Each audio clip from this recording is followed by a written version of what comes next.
அதிமுகவோட ஒரு சீட்டு அதிகமாக தரோம்.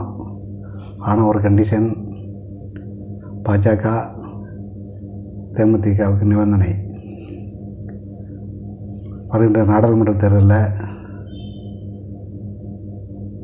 தேமுதிக அதிமுகவோட கூட்டணி பேச்சுவார்த்தை தொடங்கியிருக்கிற நிலைமையில் அதிமுகவோ 3 எம்பி சீட்டு தரோம், ஒரு ராஜ்யசபா சீட்டு தரோம் என்று கராராக கூறிவிட்டது.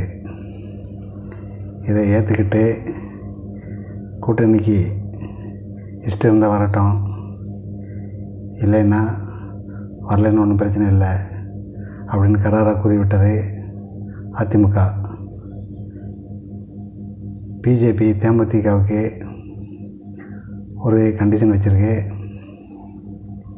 அதிமுகவோட ஒரு சீட்டு அதிகமாக தரோம், அதாவது 4 எம்பி சீட்டு, ஒரு ராஜ்யசபா சீட்டு தர்றோம். ஆனால் ஒரு கண்டிஷன், அந்த 4 எம்பி சீட்லேயும் தேமுதிக பாஜகவோட தாமரை சின்னத்தில் நிற்கணும் அப்படின்னு நிபந்தனை வச்சுருக்கு. இந்த பாஜகவோட நிபந்தனை ஏற்றுக்கிட்டு தேமுதிக தாமரை சின்னத்தில் அந்த 4 எம்பி தொகுதியிலையும் போட்டிடுமா, அல்லது அதிமுகவோட 3 எம்பி சீட்டை வாங்கிக்கிட்டு தேமுதிகவின் சொந்த சின்னமான முருகர் சின்னத்தில் போட்டிடுமான்னு தேமுதிக முடிவு எப்படி இருக்குன்னு பொறுத்திருந்து பார்ப்போம்.